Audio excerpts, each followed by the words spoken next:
Hello everyone, I'm Cole from the Kingdom, and today we are continuing our review of the Origins in Dragon Age Origins. Today we have the Dwarf Commoner. As I say this, I don't know where I'm going to rank it. Dwarf Commoner is actually a little misleading, since Bruska is not a commoner. We are well below commoners in the social hierarchy. You know, the caste lists are unfortunately similar to several marginalized groups in reality. I don't want to go into much detail on that, but it's worth mentioning that people, in reality, in modern times, are still treated like these caste lists, sometimes even worse. You know, Orzammar in Origins really makes me wonder whether they're better or worse than the Qunari. Comparing pros and cons of each leads me to think they're about equal in how unethical they are. Excluding the conquering of other people, I mean. I'm just talking about, like, within their societies. So anyway, the actual origin, we start with Crime Lord Barat acting way more important than he actually is. This guy screams inferiority complex. Story and writing-wise, this is not a bad thing.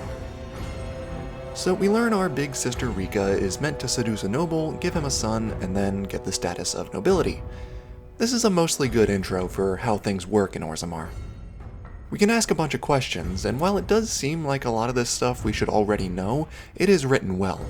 We have the option to suck up to Barat, and honestly, this also feels like an inferiority complex, and our character is just kissing his butt because we think he can give us what we want.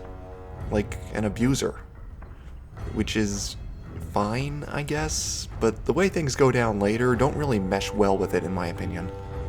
Either that or we're just paying him lip service, but he doesn't seem to even care. So we can ask Rika some more stuff, and something I just discovered on my most recent playthrough that I'd never heard before is that there was a casteless paragon in the past. Yeah, born casteless, went to the surface, came back, became a paragon. Lesky also brings up the idea of a casteless becoming a paragon, so it seems like it's not that far-fetched of an idea already. In Inquisition, Bianca makes a comment about how the Assembly would never name a surfacer a paragon. I guess the difference is that she was born up there.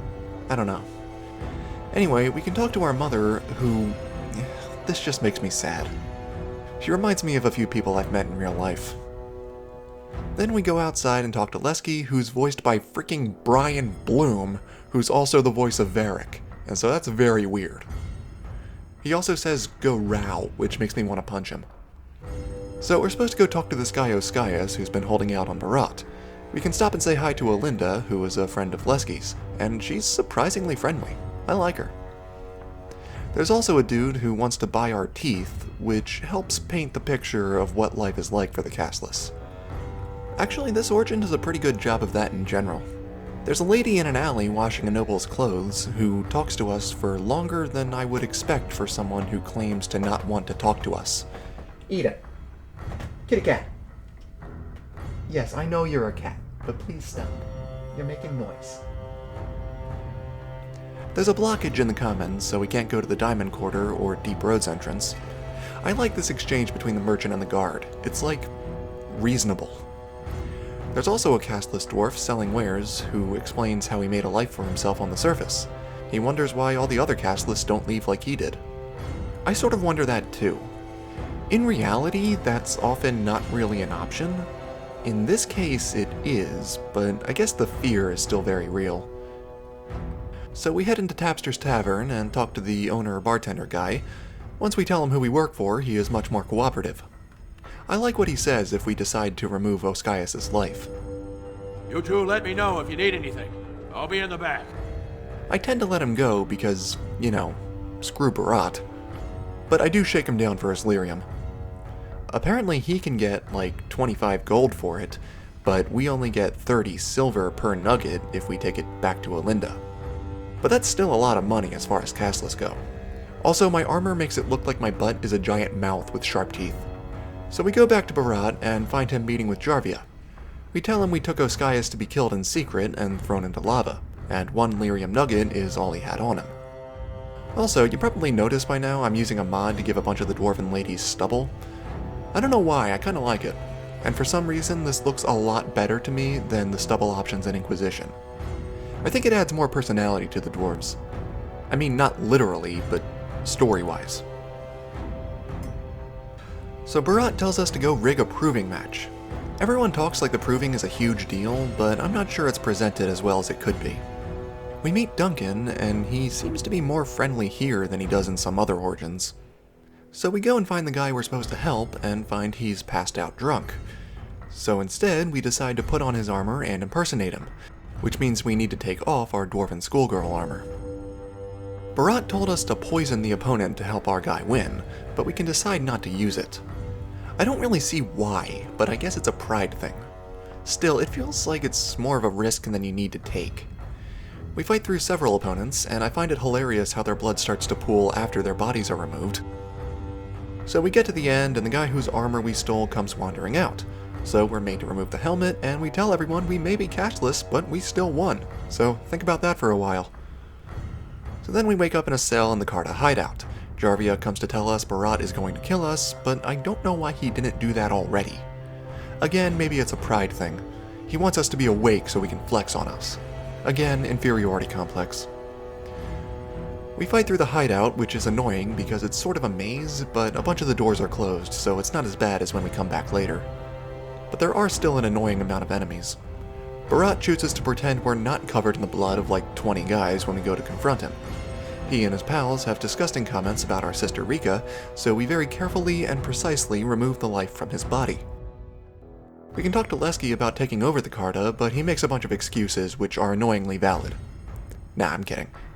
I'm glad they came up with good reasons why we can't do that. We go outside, guards are waiting for us somehow, but Duncan to the rescue. He says he wants to recruit us, but we can have final talks with Lesky and Rika. They both tell us to go. Rika reassures us that her totally 100% legit caring, not a murderer tyrant patron will take care of her. So we go. So this origin is pretty good. I feel like both the dwarf origins are best if you want to play a ruthless character. Strangely enough, based on the dialogue, I get the feeling the dwarf noble fits this role better than the commoner. I'll talk more about that when I do that origin. There aren't a lot of side characters in this origin, but that's okay. I like most of the ones we do meet. And coming back to Orzammar later, it's not as big a deal as it is for the dwarf noble, but I like it. Lesky betrays us because he's stupid, but that's whatever. It's worth noting that Balin is mentioned by Barat and Jarvia about being more agreeable to the Carta's operations. I guess take from that what you will, I don't really know how to take it myself. So yeah, back in Orzammar, Rika encourages us to work for Balin and assures us he totally didn't murder his brother and have the other one framed for it. I talked about this before, but I agree with some of Balin's policies and he's probably the better candidate, but I can't put him on the throne. Unless I'm a Dwarf Commoner. Also back in Orzammar, everyone is still salty about us violating the proving, but we're still allowed to re-enter as a Grey Warden. So, I like both the dwarf origins. I want to be a cashless paragon, but I think I prefer the noble for story reasons. The Dwarf Commoner doesn't have as much content that comes back later, and you have less of a personal stake in the Grey Warden's fight. It feels like it would be in character for you to just leave, and go find other wardens and tell them to handle it. I'm not saying it's not in character to stay, I'm just saying it's not out of character to leave. So that about does it. Let me know what you guys think of this origin and what you want to see next. So that's it for now, guys. Thank you all so much for watching. Don't forget to comment and like. I'll see you later.